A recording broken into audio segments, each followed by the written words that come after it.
The $5 bill hit the hood of the Bentley and slid to a stop against the windshield wiper. Marcus Webb didn't flinch. He looked at the bill, then at the man who'd thrown it, a tall figure in a charcoal suit that cost more than most people's monthly rent, surrounded by 3 junior executives who were all suddenly very interested in their phones. The parking garage was quiet except for the hum of fluorescent lights and the distant echo of tires on concrete 2 levels up. "Buy your kids something nice," the man said. His name was Richard Colton, and he said it the way a person flicks a coin at a busker, like the gesture was worth more than the money. Marcus wiped his hands on the shop rag hanging from his belt. Then he reached out, picked up the bill, and slid it back across the hood, slow and deliberate, until it stopped against Colton's knuckles. "Keep it," Marcus said. "You're going to need it Thursday." Nobody laughed. A couple of the executives exchanged a look, the kind of look people give when they've just watched something they don't understand yet. Colton's jaw tightened, and he opened his mouth like he wanted to say something sharp, something that would put the mechanic back in his place.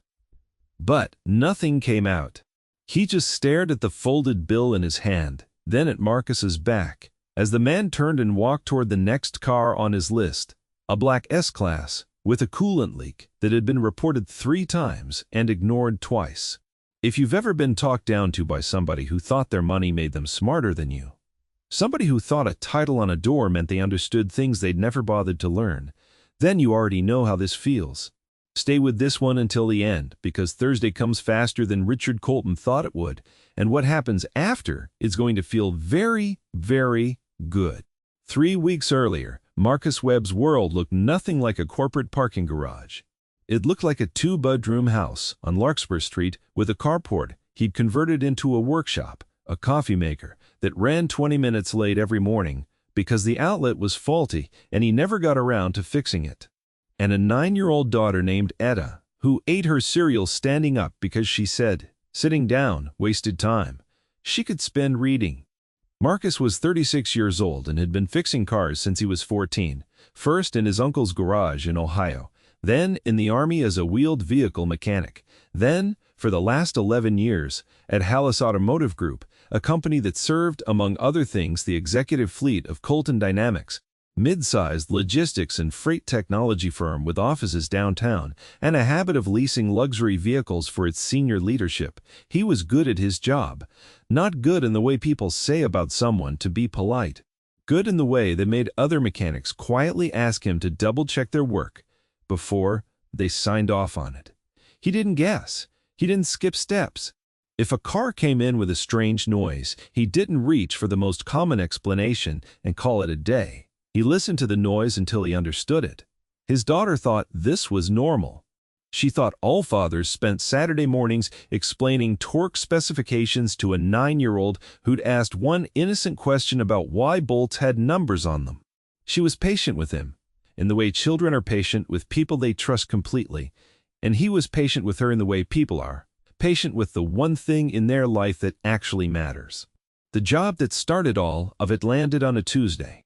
Colton Dynamics had 6 vehicles in for service that week, a batch delivery that always came right before quarter end, when the executives wanted their cars looking sharp for board presentations and client dinners.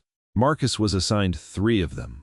The 4th, 5th, and 6th went to his colleague and friend, a stocky, soft-spoken man named Desmond Reyes, who'd worked beside Marcus for 6 years and had a habit of humming old gospel songs under his breath while he worked. The 3rd car on Marcus's list was a black Mercedes S-Class registered to Richard Colton personally, not to the company fleet. That detail would matter later. At the time, it just meant a slightly different paperwork trail, one line item that routed through a private account rather than corporate procurement. The car had come in for a basic service and a reported coolant smell. Marcus started where he always started, with the actual problem, not the assumption. He put the car on the lift, looked underneath with a light, and found the coolant leak fast, a cracked reservoir, nothing dramatic, an easy fix. But underneath that he found something else. The rear brake lines showed wear patterns that didn't match the mileage on the odometer. Not a little off, significantly off. The kind of wear you'd expect on a car with 2 or 3 times the recorded miles, or a car that had been driven hard repeatedly under conditions the service logs didn't reflect. He got down further, checked the brake fluid, checked the pads, checked the rotors. The rotors were warped in a way that suggested serious heat cycling, the kind of stress that came from aggressive high-speed braking over and over, not the kind of driving a company car doing airport runs and dinner meetings should ever see. Marcus stood there for a moment with the flashlight in his hand, looking at something that didn't add up. He pulled the service history on the computer terminal in the bay. Colton Dynamics leased this exact car 8 months ago. Only one service record existed before today's, a basic oil change at the 4,500-mile mark. The odometer now read 11,200 miles. Fine on paper, ordinary mileage for 8 months. Except the brake wear told a different story. It told the story of a car that had been driven somewhere far more demanding than a downtown parking garage. Track conditions, maybe, or something else entirely. Marcus didn't speculate out loud. He wrote it down instead. In the notes field of the service order, factual and specific. Rear brake wear inconsistent with recorded mileage. Recommend further inspection before returning vehicle to service. He flagged the ticket for supervisor review, the way policy required whenever something fell outside a technician's authority to simply fix and forget. That was the discovery. A door left slightly open in a locked house. Nothing dramatic yet. Just a detail that didn't belong. He mentioned it to Desmond over lunch, the two of them sitting on overturned buckets near the loading dock, because the break room was too loud that day. Break? Where? Like that? Desmond said, chewing slowly. That's not a CEO doing lunch runs. No, Marcus agreed. That's somebody putting real stress on that car. Somewhere. You flag it? Flagged it. Desmond nodded slowly, like a man who'd seen enough flagged tickets disappear into the void to know that flagging something and having it matter were two very different things. He wasn't wrong to be skeptical. The service manager at Hallis Automotive was a man named Grant Feldwick, mid-40s, prematurely gray, with the kind of smile that showed up right before he asked you to do something you shouldn't. Feldwick had been servicing Colton's personal vehicles for 2 years, a relationship he guarded jealously because Colton tipped generously when he tipped at all, and because Feldwick had ambitions that involved a lot more schmoozing with executives than turning wrenches. Feldwick pulled the ticket up on his monitor, the next morning read Marcus's notes twice, and then called Marcus into his office. "This flag," Feldwick said, tapping the screen. "You're recommending we hold Colton's car for further inspection." "That's right. You know who this car belongs to. I know whose name is on the account." Feldwick leaned back in his chair, the kind of lean that was meant to look relaxed but read as something closer to irritation held very carefully in check. "Marcus, I need you to understand something about how this works. Richard Colton is not just a client. He's the reason this shop gets first priority service contracts with 3 other logistics companies. His referrals built half of our commercial account book. I understand that. Then you understand why I'm asking you to fix the reservoir, replace the brake components, if they genuinely need it, and close the ticket. We don't need a paper trail speculating about how a client uses his own vehicle." Marcus looked at him for a moment. "I'm not speculating about how he uses it. I'm reporting what the wear pattern shows. Those are 2 different things. They read the same to a lawyer. Then, maybe a lawyer should read them." Feldwick's smile flickered just slightly, like a light bulb about to go. "Just close the ticket, Marcus. Fix what needs fixing. Don't editorialize." Marcus didn't argue further. He'd learned a long time ago that arguing with a man who'd already decided what he wanted to hear was like tightening a bolt that was already stripped. You could keep turning it, but you weren't accomplishing anything except wearing it down further. He went back to the bay. He fixed the reservoir. He replaced the brake pads and rotors because they needed it, and because a car with compromised braking was a car that could hurt somebody, and that mattered more to him than Feldwick's discomfort. But he kept a copy of his original notes, photographed the worn rotors before he swapped them, wrote the date, the mileage, the specifics, and saved them in a folder on his own phone, separate from the shop's system. He didn't know yet why that would matter. He just knew, in the way a man knows when a bolt is about to snap, that something about this didn't sit right. And things that didn't sit right had a way of coming back around the coolant leak, returned 2 weeks later. That wasn't unusual. On its own, reservoirs sometimes needed a second look, a hose clamp reseated, a fitting retorqued. What was unusual was that the car came back with a demand attached to it, delivered through Feldwick, who delivered it with the particular discomfort of a man passing along someone else's bad idea, as though it were reasonable. "Colton wants it done today," Feldwick said. "Same day. Turnaround. He's got a board dinner tonight and needs the car." Marcus looked at the schedule. Same-day turnaround on a coolant system meant skipping the pressure test that confirmed the fix actually held. "We're doing it fast enough that any slow leak wouldn't show up in the test window. It wasn't dangerous by itself. But it wasn't right either, and Marcus didn't do things that weren't right just because someone with money was in a hurry. I can have it back to him by 6 if I skip the overnight pressure check," Marcus said. "I don't recommend that, especially not after what I found on the brakes. He doesn't want the brakes touched again. He wants the leak fixed and the car back. Then I'll do the leak properly and run the pressure test in the morning like it needs. He can have it back tomorrow at 10. Feldwick's face did something complicated. "That's not going to go over well."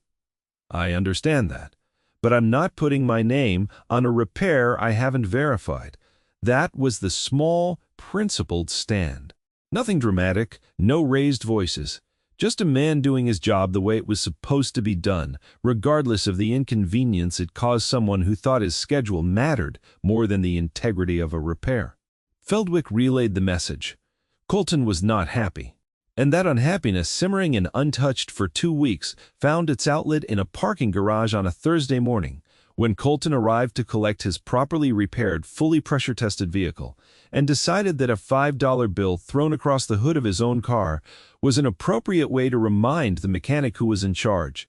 Marcus slid the bill back, told him he'd need it Thursday, and walked away without raising his voice once. What Marcus didn't know yet, standing in that garage with cold hands and a job still to finish, was that the wealthy man, watching the whole exchange from beside a black Escalade, parked 2 spots down, wasn't one of Colton's junior executives. He was Colton's boss. Or more precisely, his largest shareholder and the chairman of the board that Colton answered to. His name was Walter Ainsley, and he'd come to the garage that morning for an entirely unrelated reason. To pick up his own car after a service appointment, and had witnessed the entire $5 exchange from 20 feet away without either man realizing he was there. Walter Ainsley was 61 years old, silver-haired, dressed simply despite his net worth, and had built Colton Dynamics from a 3-truck freight operation into a company worth several $100 million, over 30 years before stepping back from day-to-day operations and installing Richard Colton as CEO 5 years ago, largely on the recommendation of a board that liked Colton's polish and his talk of modernization. Ainsley had never fully trusted that recommendation. He'd simply been too tired, at the time, to fight it. What he saw in that garage stayed with him, not the $5 exactly. Men who inherited money sometimes did petty things, and Ainsley had learned not to be shocked by pettiness. What stayed with him was the mechanic's face, the complete absence of anger, the calm, almost bored certainty in his voice when he said the words Thursday, like a man reading a weather forecast rather than making a threat. People who bluffed didn't sound like that. Ainsley had spent 3 decades in boardrooms learning to tell the difference between men who postured and men who knew something. This man knew something. Ainsley didn't approach him that day. He simply asked his driver quietly to find out the mechanic's name before they left the garage. The name that came back was Marcus Webb, 11 years at Hallis Automotive. No complaints on file. 2 commendations from clients who'd specifically requested him for follow-up work. A background that included 4 years of military service as a vehicle maintenance specialist. Ainsley filed the name away. He was a patient man, and patience, he'd learned, usually paid better than urgency. Thursday, as it turned out, had been circled on more than just Marcus's private calendar. 10 days before the parking garage incident, an anonymous message had landed in the inbox of Colton Dynamics' internal audit department, forwarded eventually, after a slow chain of bureaucratic hesitation, to a member of the board's compliance committee. The message contained photographs of worn rotors, time-stamped service notes, and a simple, unembellished description of brake wear inconsistent with reported vehicle usage on a company-leased asset. It didn't accuse anyone of anything. It simply presented information and asked, politely, whether anyone found it worth investigating. Marcus hadn't sent it directly. He'd learned over the years that going over someone's head inside the same building rarely worked, not when that someone had 2 years of relationship capital built up with a wealthy client. So instead, he'd done something quieter. He'd mentioned the discrepancy, in general and careful terms, to a former Army buddy, who now worked in a compliance role at an entirely different logistics firm, a man named Terrence Odom, who owed Marcus a favor from years back, and who happened to know through the small and gossipy world of freight industry, compliance officers, exactly who to send an anonymous tip to at Colton Dynamics. It wasn't sabotage, it wasn't personal, it was simply Marcus doing what he always did when he found a bolt that didn't sit right. He made sure someone with the authority to looked at it. The compliance committee sat on the message for 8 days, the way compliance committees often did, until a data analyst named Priya Chandrasekaran, assigned to review the anonymous tip as part of her regular caseload, decided to actually pull the underlying telematics data from the vehicle in question. What she found didn't just confirm the breakware, it explained it. The car's onboard tracking system, required by the company's insurance policy for all leased executive vehicles, showed a pattern of trips over the past 8 months that never appeared on any expense report or mileage log Colton had filed. Trips to a private airstrip 40 miles outside the city. Trips clocked at speeds the vehicle's own black box flagged as anomalous. Sustained highway speeds well above legal limits. Multiple times a month, always late at night, always on a route that led to the same small charter aviation company. Priya cross-referenced the dates against Colton's public calendar, the one his assistant maintained for board purposes, listing his location on those nights as client dinner, downtown, or working from home. The telematics data told a different story entirely, and once she pulled the charter company's public flight logs, available because of aviation transparency requirements, the picture sharpened further. Colton had been flying roughly twice a month to a small private airfield in a neighboring state.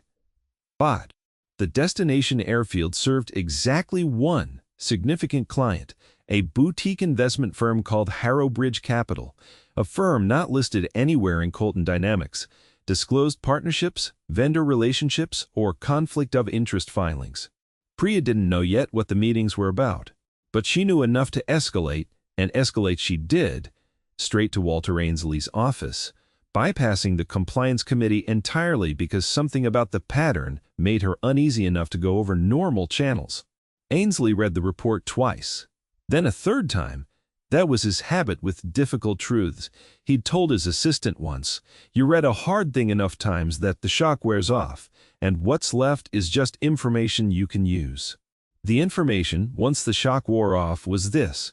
Richard Colton had spent 8 months secretly meeting with Harrow Bridge Capital, a firm that, as it turned out, had spent the last year quietly acquiring a controlling interest in 3 of Colton Dynamics' primary freight software vendors. If those vendors were consolidated under Harrow Bridge's control, and then Colton as CEO, steered Colton Dynamics into an exclusive multi-year contract. With that consolidated vendor, Harrow Bridge stood to make an enormous profit. And documents buried in a shell entity search that Priya ran, almost as an afterthought, showed that Richard Colton personally held a 15% equity stake in Harrow Bridge Capital itself, disclosed to no one. It wasn't just self-dealing.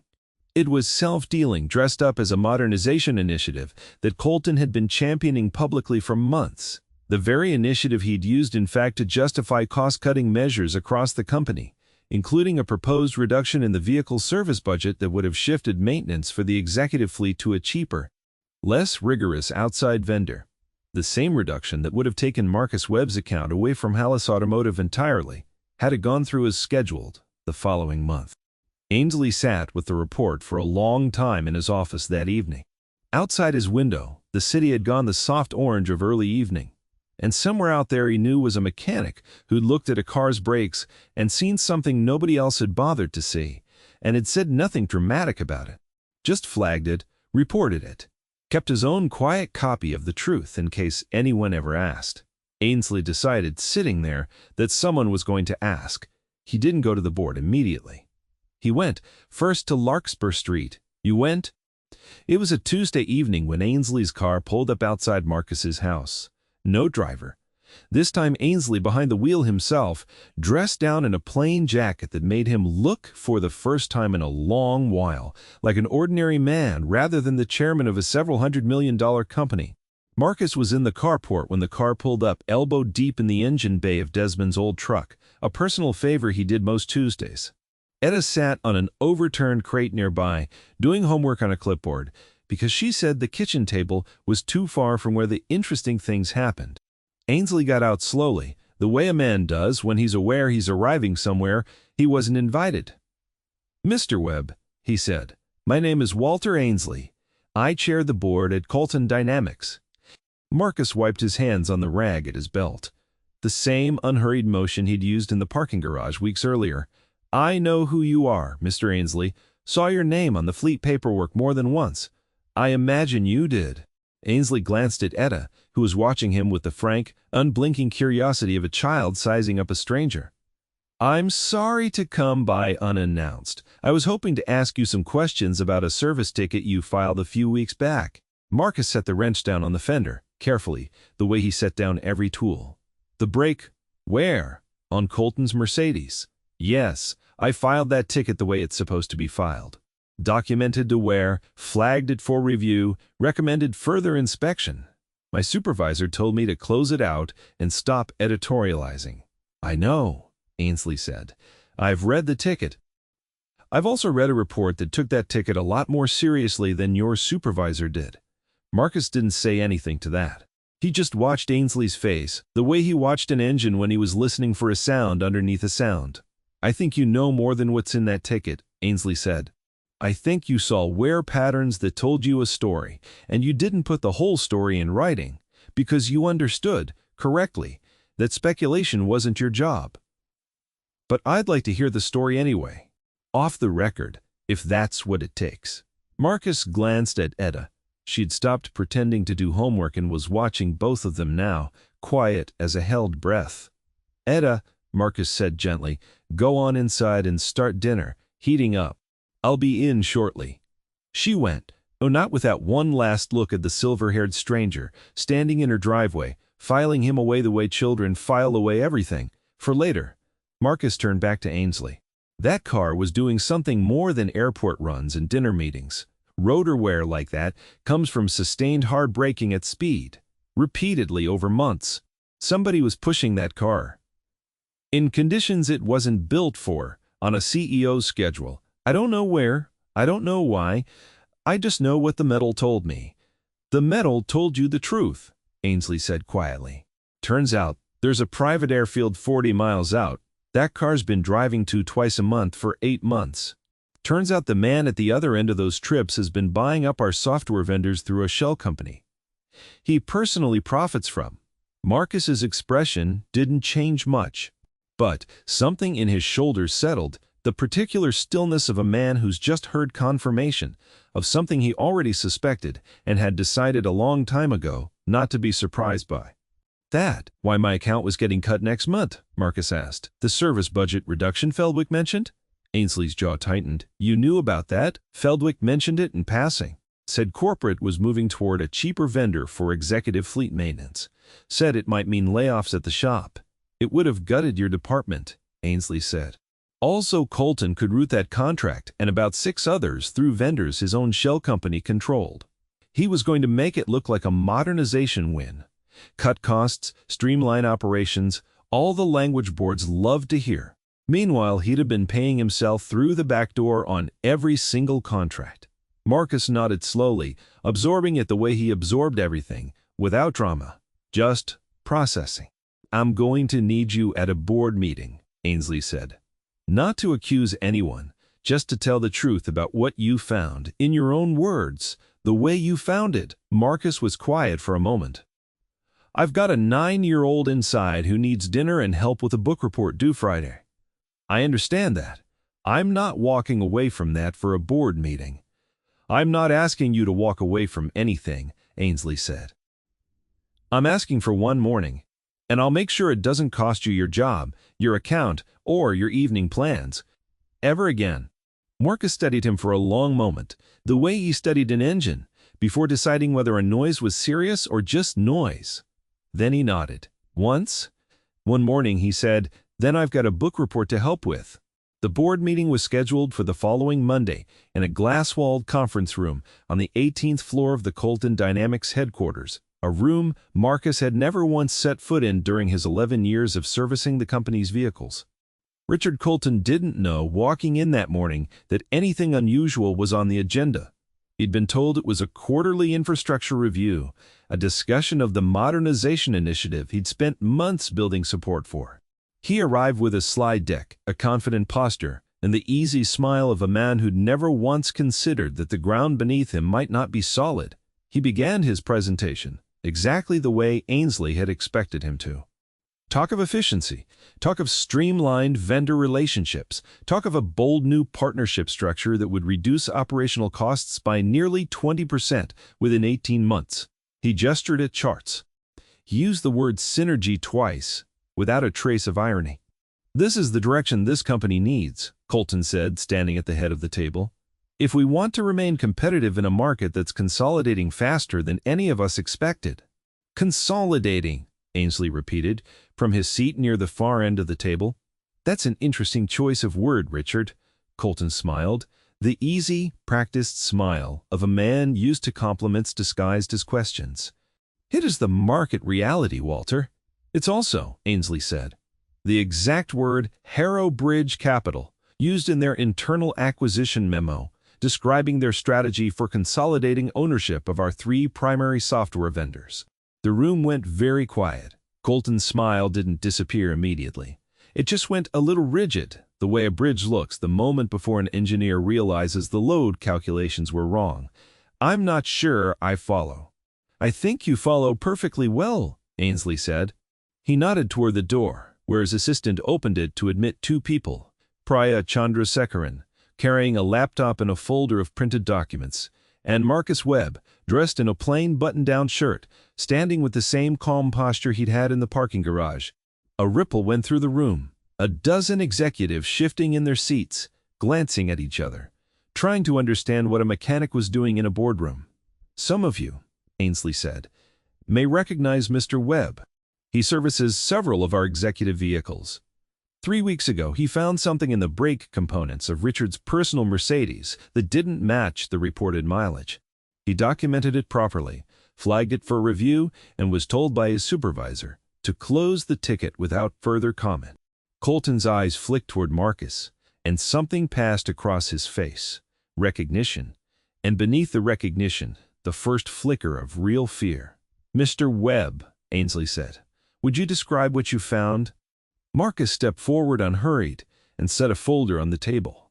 The same photographs he'd taken weeks earlier, laid out in careful order. Rear rotors and brake pads on the vehicle showed heat cycling damage consistent with repeated hard braking at highway speed, sustained over time. That kind of wear doesn't come from city driving or airport runs. It comes from a vehicle being pushed, regularly, well beyond normal use. He paused. "The mileage on record didn't support that kind of driving pattern. I flagged it because that's what the job requires. I wasn't in a position to say more than what the metal showed me." "And what did the metal show?" Ainsley asked. "That somebody was driving that car hard, and often somewhere the paperwork didn't account for." Ainsley turned to Priya. Ms. Chandrasekaran pulled the vehicle's telematics data after receiving an anonymous tip that referenced Mr. Webb's findings. "Ms. Chandrasekaran, would you summarize what you found?" Priya opened her laptop, and the wall screen behind her lit up with a map, a red line tracing a repeated route from downtown to a private airfield, 40 miles out, dated across 8 months, always late at night, always at speeds that triggered the vehicle's internal safety flags. "The vehicle made this trip 22 times over 8 months, Priya said. "Each trip corresponds to a night. Mr. Colton's calendar listed him as attending a client dinner, downtown, or working from home. Each trip terminates at Halloway Regional Airfield. Charter flight logs from that airfield, which are publicly available under aviation transparency rules, show a private aircraft departing within an hour of each arrival, destined for an airstrip in Meridian County, which happens to be the headquarters location of Harrow Bridge Capital. She clicked to the next slide. A corporate ownership chart appeared, lines connecting shell entities, a chain that ended, eventually, at a name printed in bold at the bottom. Public records, combined with a shell entity filing search, show Richard Colton holds a 15% equity stake in Harrow Bridge Capital, Priya said. A stake that was never disclosed in any conflict of interest. Filing with this board, the room had gone completely silent, the kind of silence that has weight to it. Colton's composure finally cracked, not into anger, but into something more desperate. "This is a mischaracterization," he said, his voice climbing half an octave. "Those meetings were exploratory. Preliminary due diligence on a potential partnership. Nothing was finalized. There's no wrongdoing in exploring options that benefit this company." "Then perhaps you can explain," Ainsley said, "why the modernization initiative you've championed for the last 4 months roots. Exclusive multi-year contracts through vendors that Harrow Bridge has been quietly acquiring since last spring. Contracts that would have personally profited you through an equity stake you never disclosed, while cutting the very maintenance budget that allowed Mr. Webb to find the problem with your car in the first place." Colton opened his mouth. Nothing useful came out. "I'd also like to know," Ainsley continued, his voice even, almost gentle, the way a man speaks when he's already won and doesn't need to raise his voice to prove it, "why a service manager at Hallis Automotive was pressured to bury a legitimate safety flag on your vehicle, and why you thought it was appropriate to throw $5 at the man who found it, Trudeau, in a parking garage, in front of witnesses." That last part landed harder than anything on the slides. A couple of board members actually turned in their chairs to look at Colton directly, the kind of look reserved for someone who just revealed something uglier about himself than the financial crime alone had suggested. "That was a misunderstanding," Colton said, but his voice had lost its polish entirely now, thin and defensive. "It was witnessed by me personally," Ainsley said. "I was in that garage. I watched you throw money at a man who just spent 2 weeks properly fixing a car you wanted rushed through a repair that could have failed on the highway. I watched him hand it back to you without raising his voice. I've spent 30 years in rooms with men who postured, Richard, and I've spent 30 years in rooms with men who actually knew something. Mr. Webb was the second kind.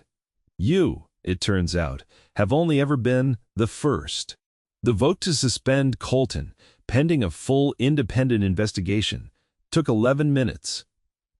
Nobody argued in his favor.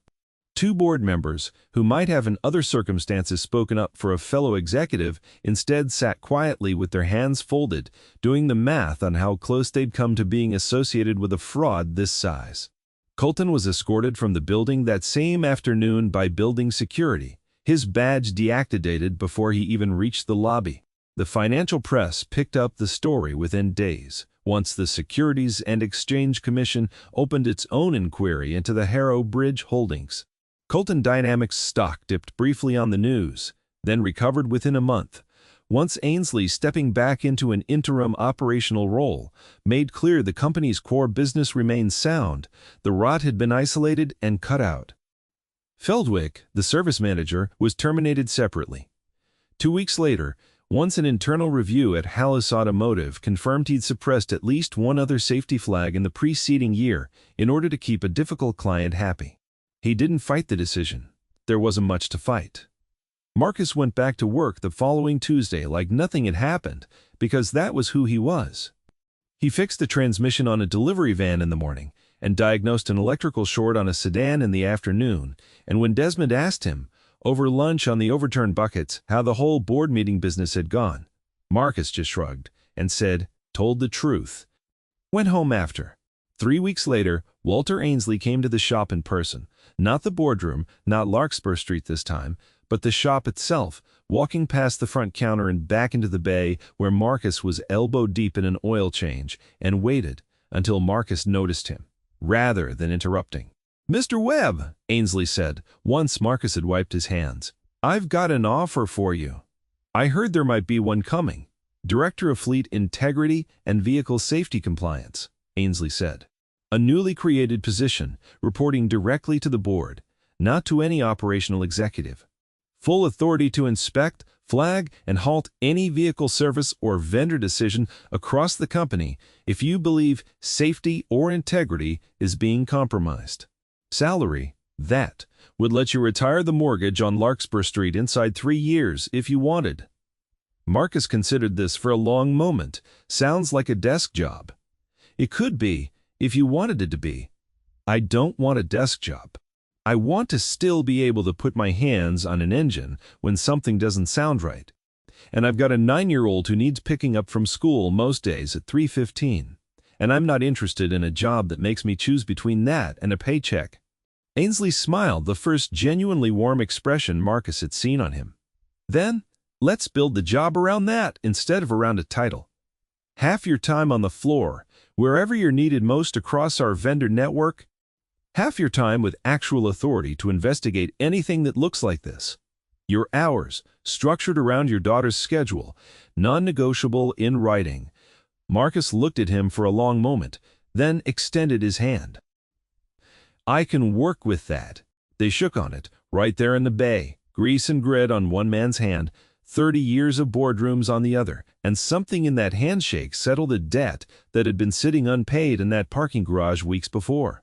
6 months later, on a quiet Thursday evening, Marcus sat at the kitchen table on Larkspur Street, helping Etta with a science project involving a baking soda volcano that had already erupted twice and left a faint gray stain on the counter that he suspected would never fully come out. The coffee maker in the corner, finally repaired, ran exactly on time. Now there was a knock at the door. Walter Ainsley stood on the porch, 2 paper cups of coffee in hand, dressed down again in the plain jacket he seemed to prefer whenever he came here rather than the boardroom. Didn't want to interrupt dinner, Ainsley said, but I was in the neighborhood and I remembered you take your coffee black. Marcus glanced back at Etta, who was watching the exchange with open curiosity, the same way she'd watched him the first time he'd shown up, months ago. You're not interrupting, Marcus said, stepping back to let him in. We're just cleaning up a volcano. I'd like to see that, Ainsley said, and meant it. Etta looked between the 2 grown men for a moment, then shrugged with the easy acceptance of a child who decided some months back that this particular silver-haired stranger was simply part of how things were now. You can help me clean the baking soda off the counter, she told Ainsley. Dad says it stains if you leave it too long.